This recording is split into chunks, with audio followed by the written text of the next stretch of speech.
was rummaging around in my journal notes today, and I found something that interested me. In Seattle, Washington, August the 18th, 1957,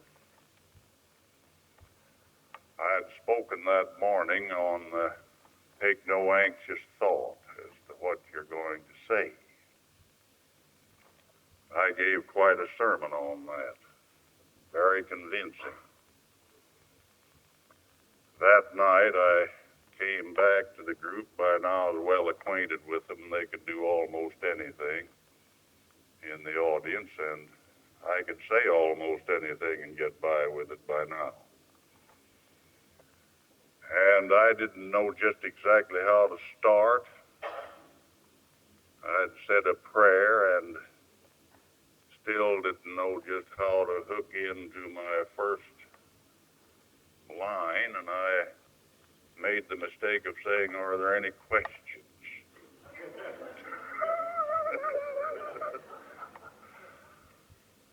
A woman popped up before I got it out of my mouth, and she said, "Can we pick your topic tonight?"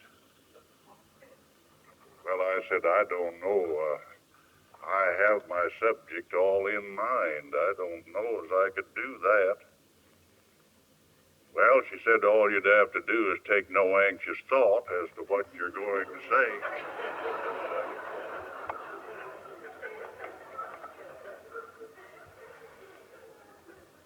I said, "What do you have in mind?"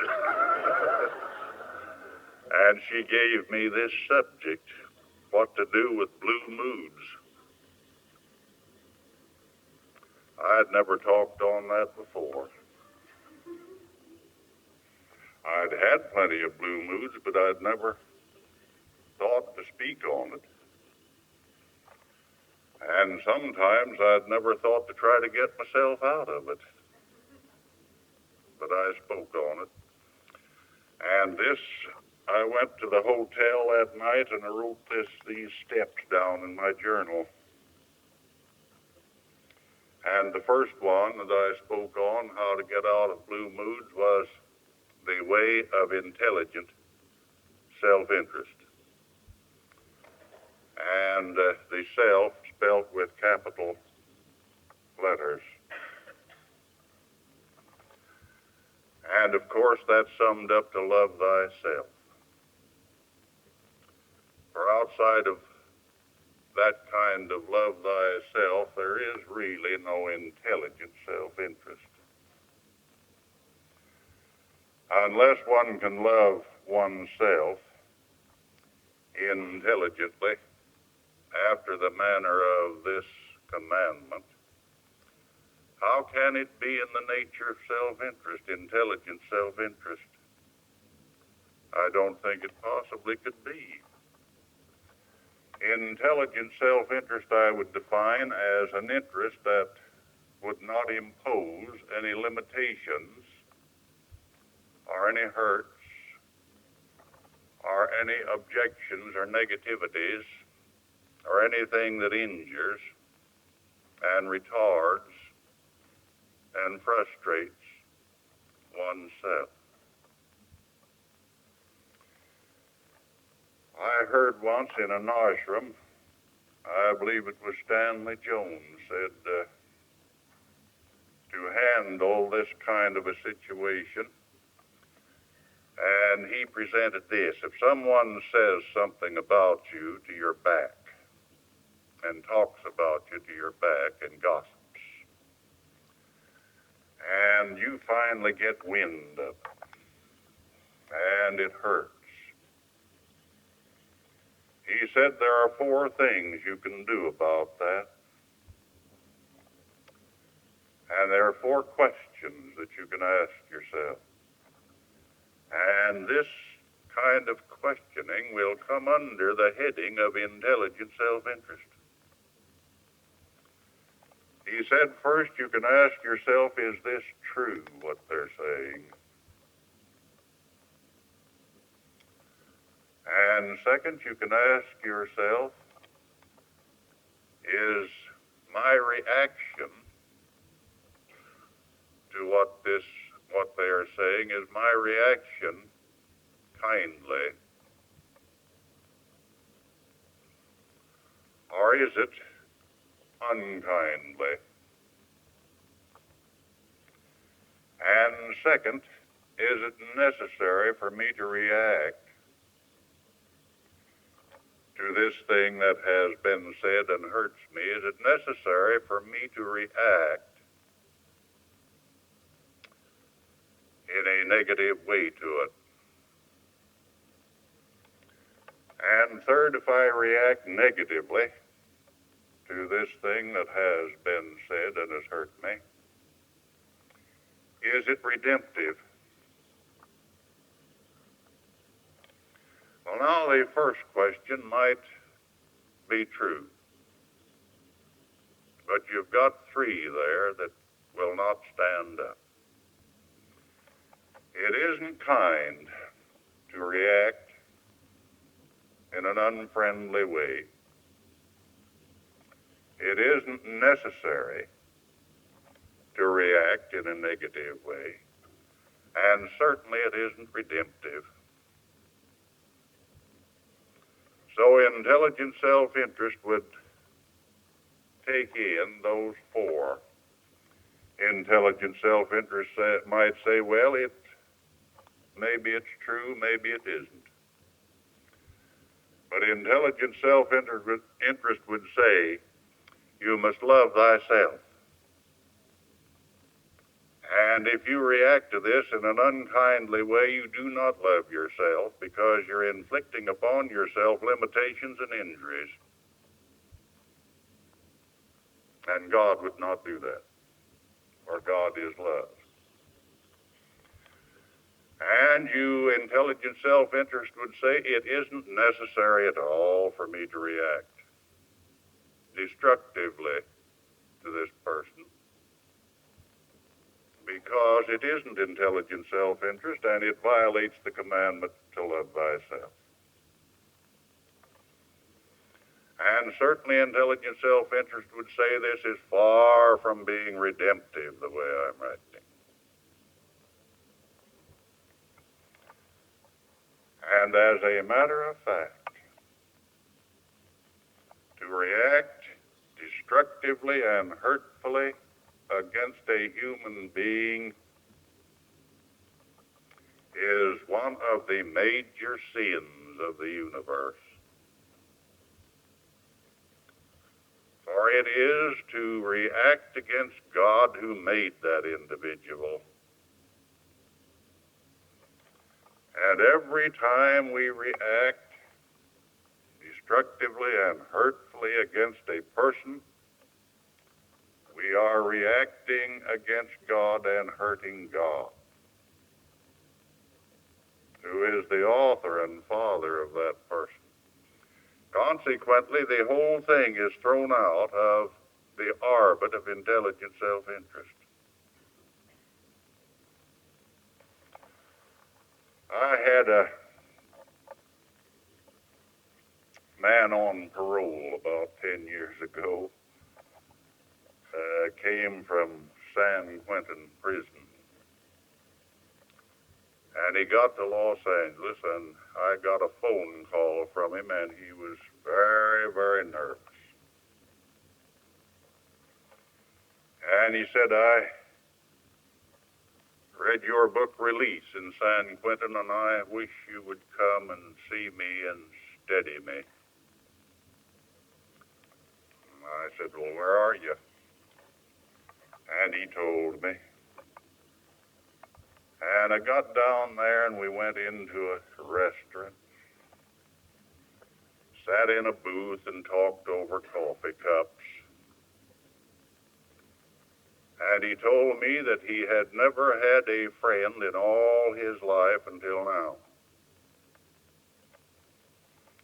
He had started serving prison time when he was a little boy and was put in these juvenile homes. And he had been going in and out all of his life ever since, and he was now 30 years old.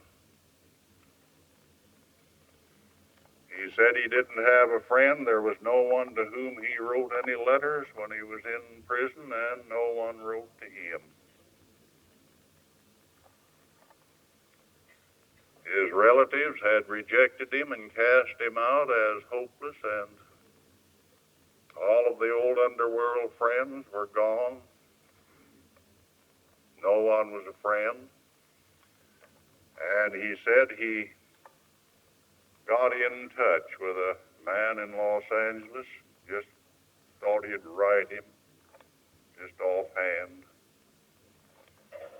Someone gave him this man's name. He was in the produce business.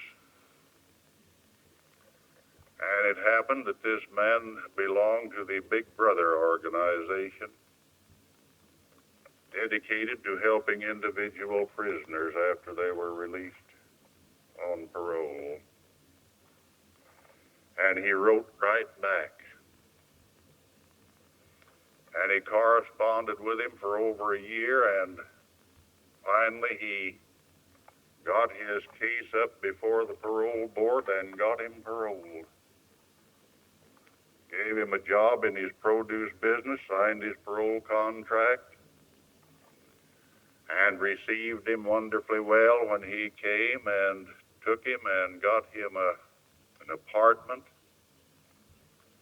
And he crawled in between clean, white, fresh sheets.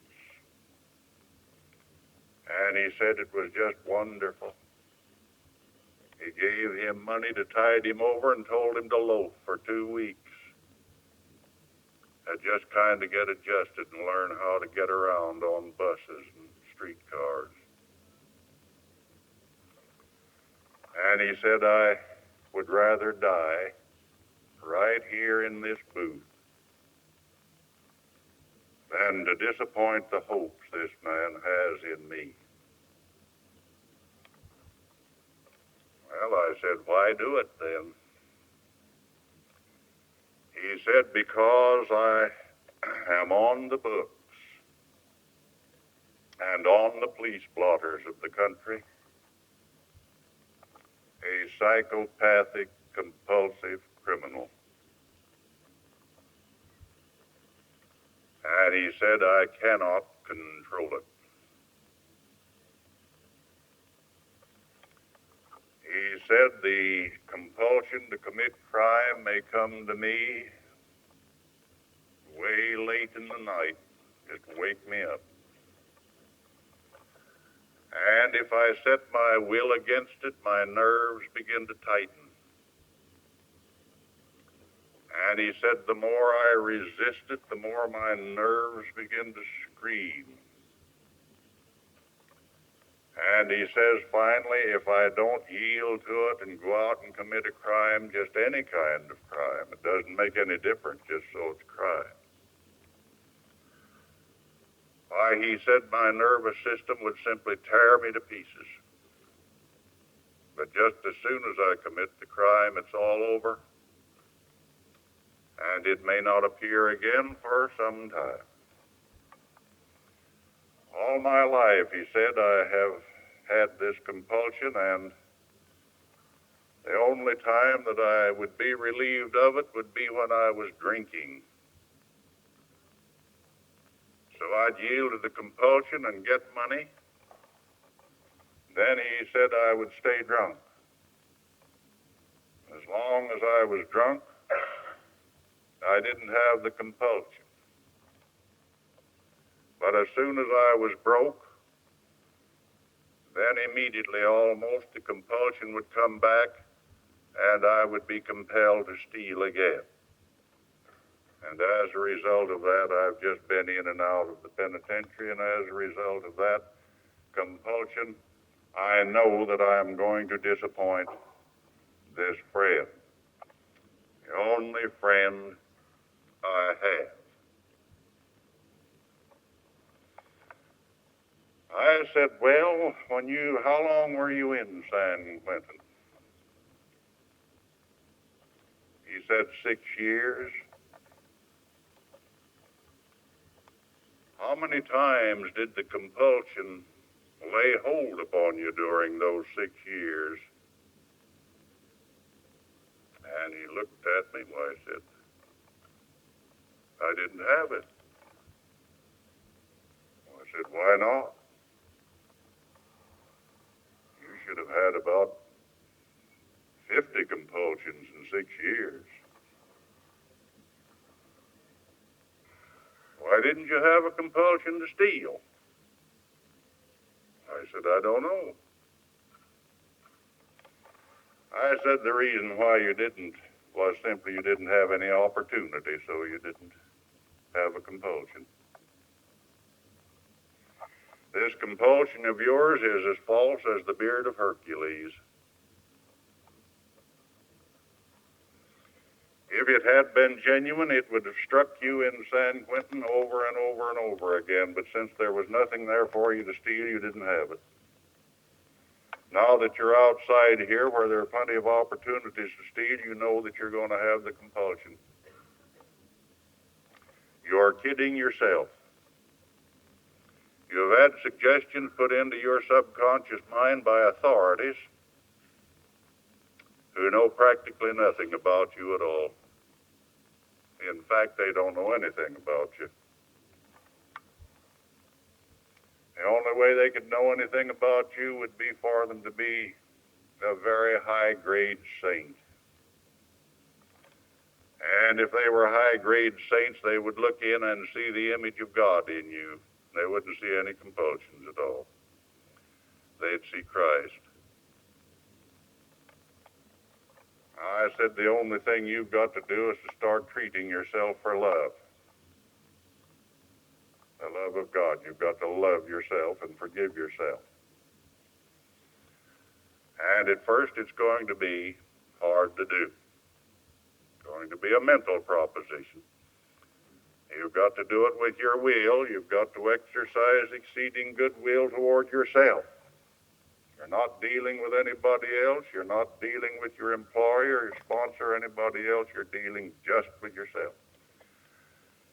And you practice and exercise this goodwill upon yourself, and you'll be exercising the highest possible kind of intelligent interest toward yourself. And eventually you will find that this whole thing is an illusion. It's what the Hindus call maya. It's a shadow. And it will fade away. He never had another compulsion. He went to work for the man. He was not like an alcoholic. An alcoholic is just one drink from a drunk. But he was not one crime from a criminal. He was healed. He went to work for the man, and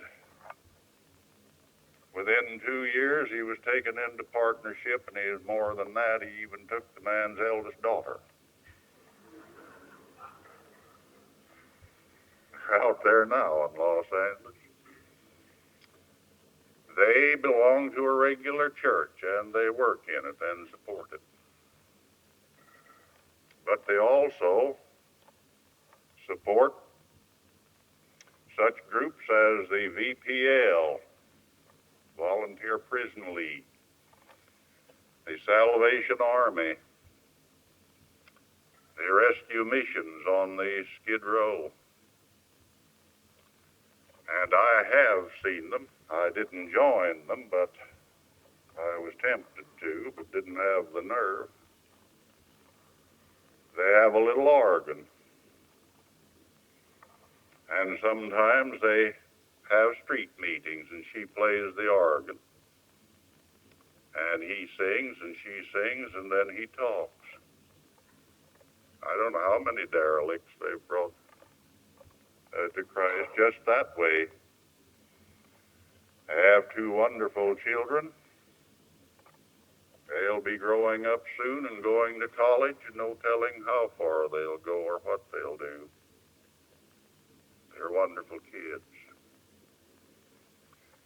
He just simply overcame an illusion and accepted reality and found a way in the beginning to put himself under a kind of a heroic sort of program, applied it, and it became a sort of a diet. And eventually the illusion gave way to the reality, and he was free. Whomsoever love sets free is free indeed. And he came into, through this practice of goodwill, exceeding goodwill upon himself, intelligent self-interest, he came into that high, fine form of the redemptive love, which is goodwill. Well, now, I don't know whether I said that in Seattle, but I've just put down the key lines here. I'm saying it here. And another one I put down, I have 5 of them that night in the hotel. The second one I put down was the way of self-revelation. And I put under this, know thyself.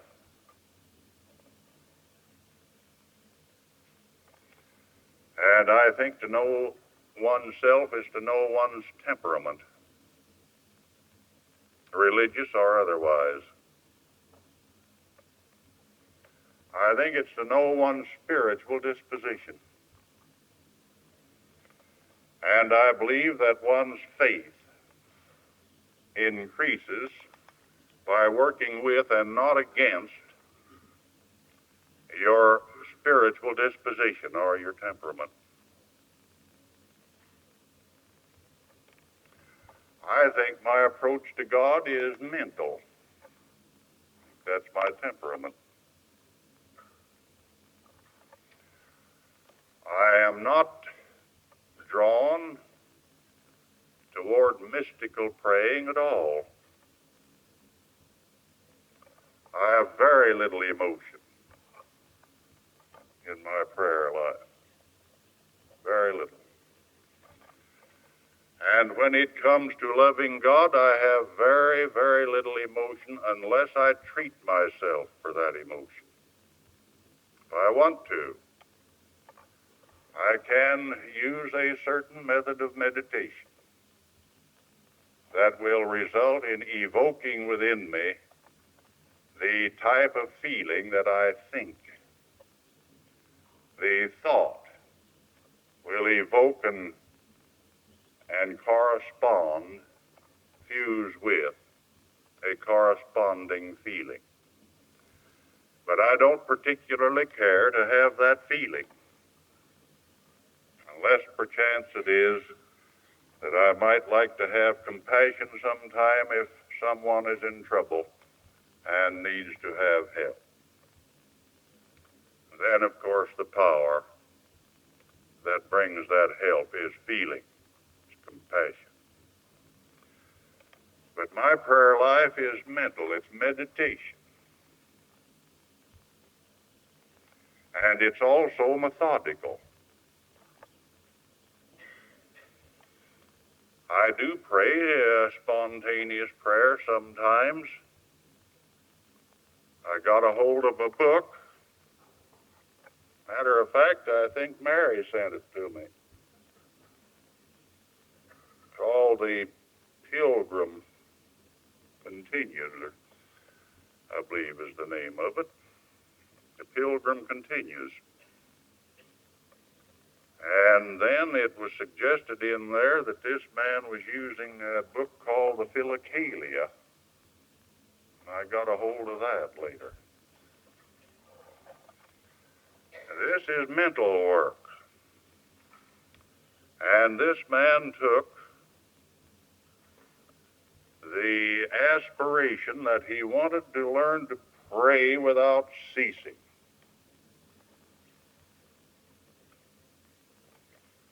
And this pilgrim had what he called the Jesus prayer. And he prayed it thousands and thousands of times a day. And the prayer was, Jesus, have mercy on me. Over and over and over. And he carried in his knapsack a loaf of bread, and he wandered all over Russia. praying that prayer, until eventually he tuned in to the prayer of the Holy Spirit that was praying on the inside of him perpetually.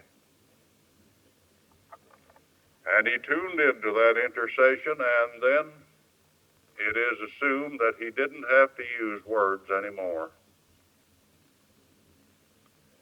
He simply had tapped into a prayer that's going on 24 hours a day on the inside. Starting out by using this mental method, verbalizing it, Jesus, have mercy on me. Well, I pray that prayer lots of times spontaneously. Sometimes I sing it. And sometimes I just I pray that prayer, Jesus, help me, over and over, and get it into a rhythm, and sometimes it becomes a kind of a song, but it's mental. My approach to God chiefly is in the realm of the mind, that is the temperament. Now, if I were a mystic, I wouldn't do any mental work at all. All I would do would be pray and adore God.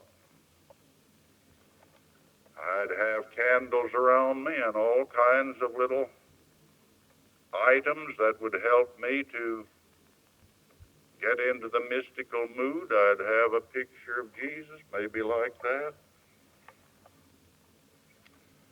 I'd have a little oratory somewhere, maybe in the basement.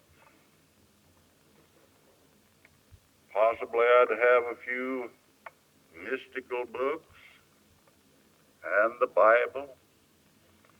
And I wouldn't do a thing but just sit there and adore the Lord. Wouldn't ask him for anything, not even himself. I'd just enjoy him if I had that kind of a temperament. And if I had it, the chances are I would retire from the world and go into a monastery. Or I would go into a cave and become a hermit. Just adore God. I wouldn't be very practical. And the chances are my wife would have to make the living. And I imagine she would go off in the cave if I went.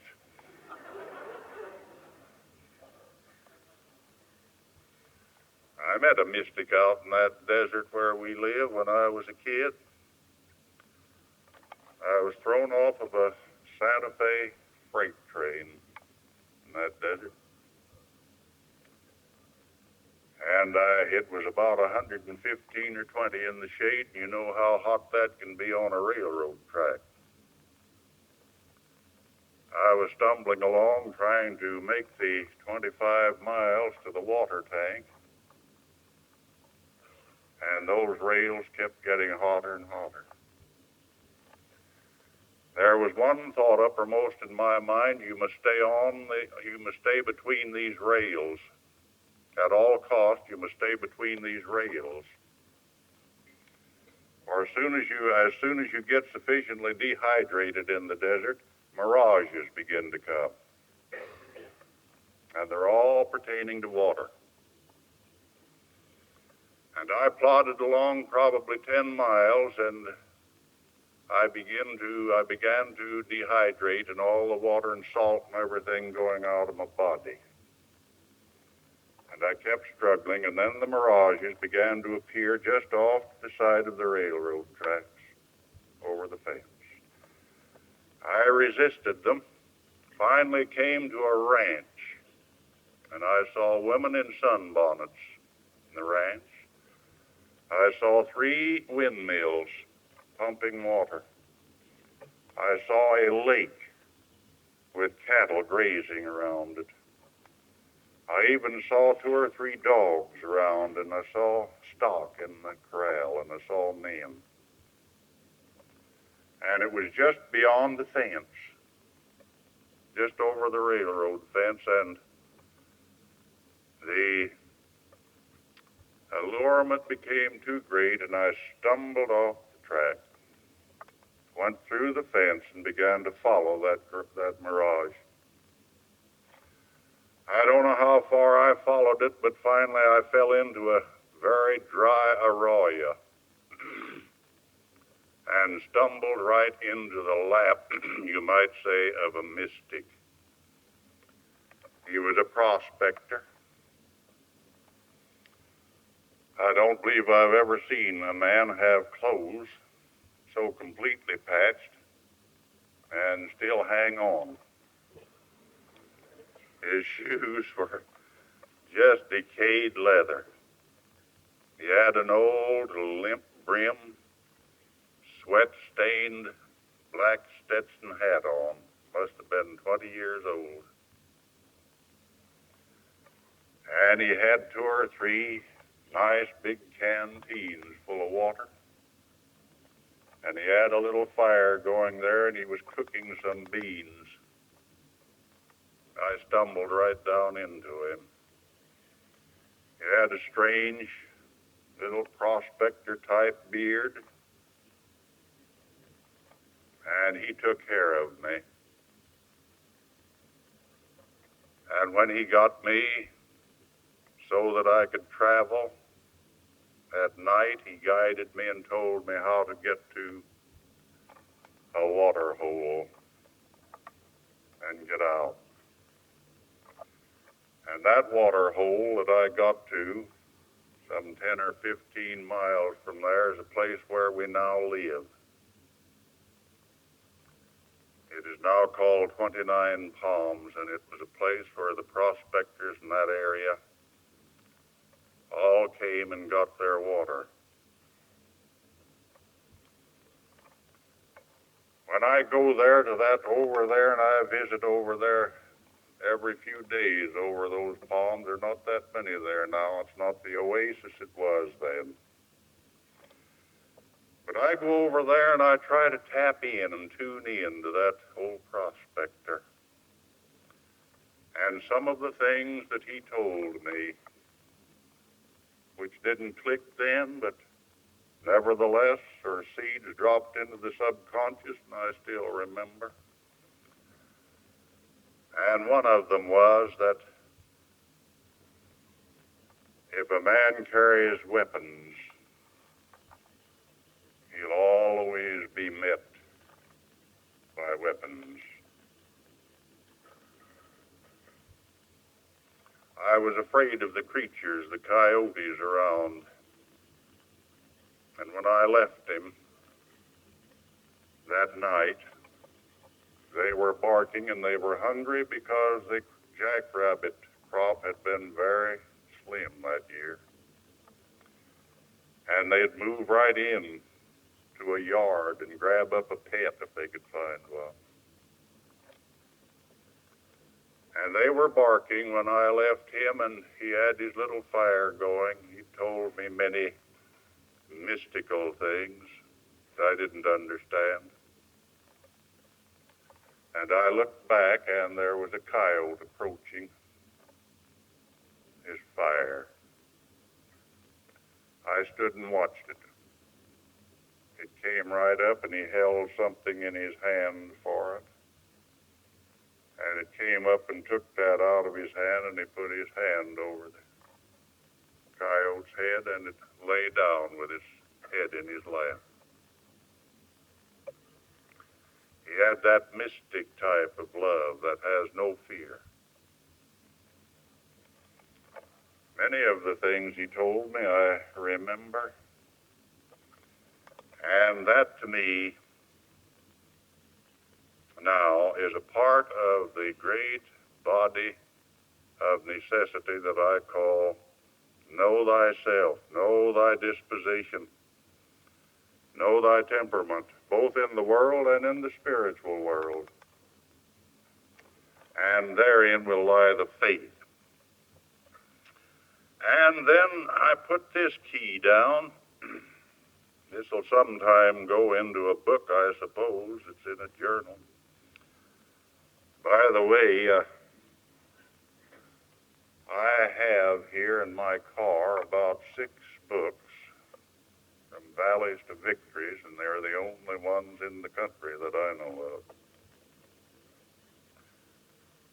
And one of the things that interested me this morning was that Mary's statement that we must have a new vocabulary. And I knew that when I only had an underworld vocabulary, and this Through Valleys to Victories is a book that is a diary, a journal kept day by day in an effort to create and build a new vocabulary out of the 23rd Psalm. And those books, maybe they'll let me put them out here on the table and sell them, and they can take their interest from that. Otherwise, I'll have to carry them to Colorado.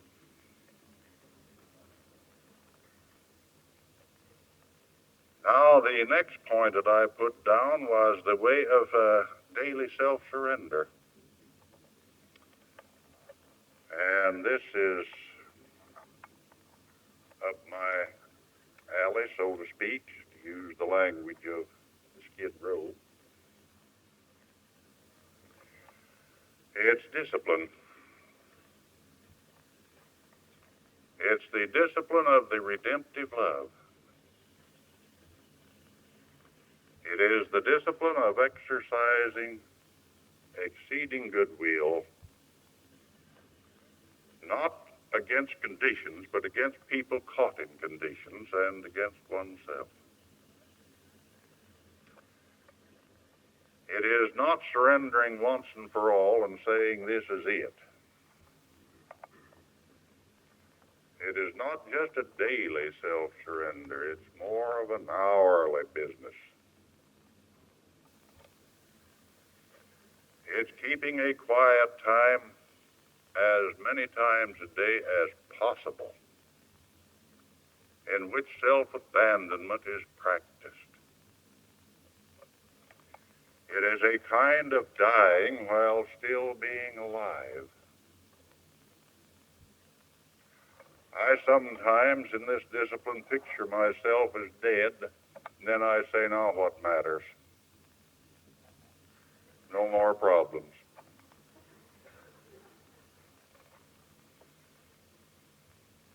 I get to worrying about something and get anxious about something, I can just sit down and get quiet and say I'm dead. God, you take over. Why, it's a wonderful thing to die. St. Paul said, I die daily. And what he meant was, I surrender all the time.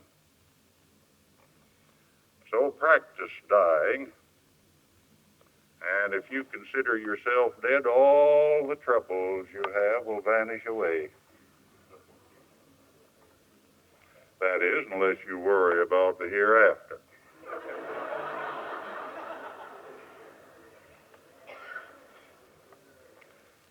I stopped by and visited with my sister a little before coming over to Ohio.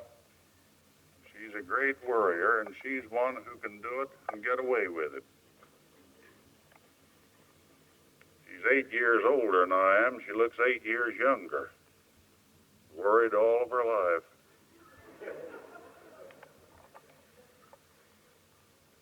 I said, do you love to worry, Ada? Why, no, I don't. I said, you thrive on it. It just tears me to pieces. I'd get all kinds of ailments if I worried like you do. What all do you worry about? Oh, she said, I worry about everything.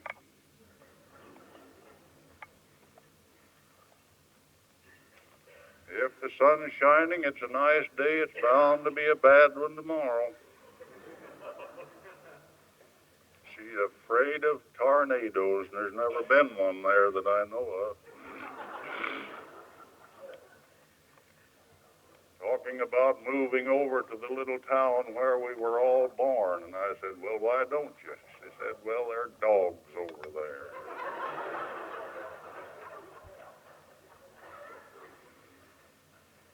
Some people have a chemistry that just thrives on negation. But other people, having a different kind of chemistry, get into conflict about it. I believe a lot of the likes and dislikes of people when they meet each other is merely chemistry. I think one might be an iodine type, and another might be a calcium type, and they meet each other and the chemistry clashes,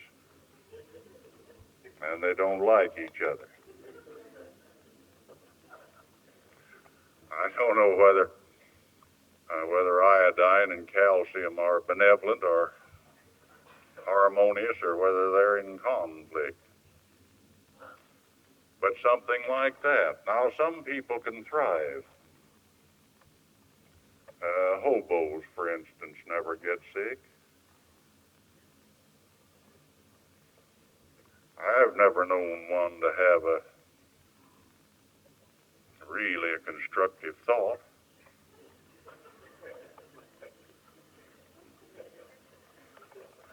Break all the laws of sanitation.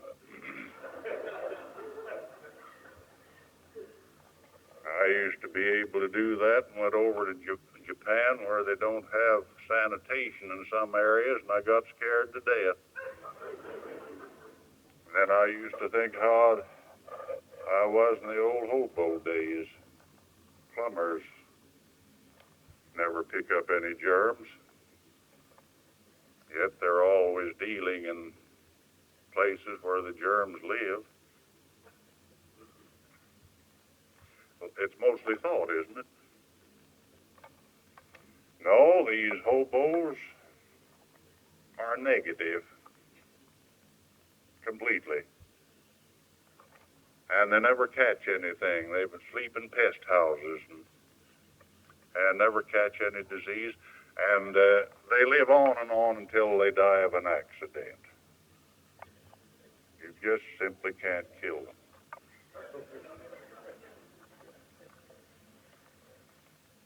And I think mainly the reason is, when you boil it right down, they just simply can't afford to get sick.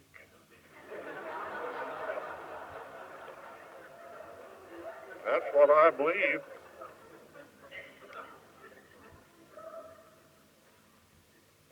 And if they do get sick and got into a hospital, they have a hunch they might be practiced on by someone. Now I must rush on because my time is way over. And I put down the fourth here, the way of self-integrity. And this is to be thyself. My goodness, how we're all trying to be someone else. As Mary said, we are original right out of the creative heart of God. Never makes anything alike. He never repeats himself, or no two people alike. And no two people have ever had the same kind of a spiritual experience. One of the troubles in giving a testimony about a spiritual experience is that people will fasten their attention upon the experience and try to repeat that in themselves instead of fastening their attention on God and getting an original experience he has for them. People will say to someone who has had a transforming experience, "That's what I want." And he can say, "Well, you'll never get it as long as you're wanting that experience that I got." God is originally wants us to be ourselves. And if we'll be ourselves, he can use us. And this is simply leads us right into the next one, and that is the way of total victory is give thyself, isn't it? The way of total victory is give thyself, give, and you shall receive. Wonderful law. Very lucidly given to us this morning Give what's in this hand, and it'll come back in this hand. Bread cast upon the waters, let us pray. I had to cut this short. But that's the gist of it anyway. Maybe I said some of it in Seattle, but I doubt it.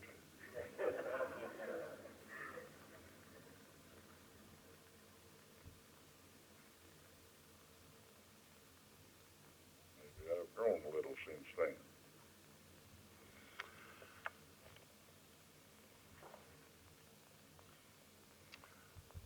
Our Heavenly Father, there are so many original ways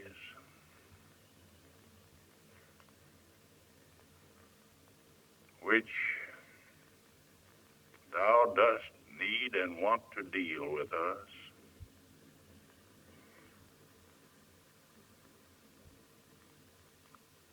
And we who speak can only point out that in Thee there are multitudes of ways and ways and ways, and a way for everyone to find his or her way to the way itself. And the way itself is the Redeemer, no less than Jesus. Give us a good night, and may we be instructed in our sleep by the Spirit, and wake in the morning refreshed and ready for a new born day. In Jesus' name, amen.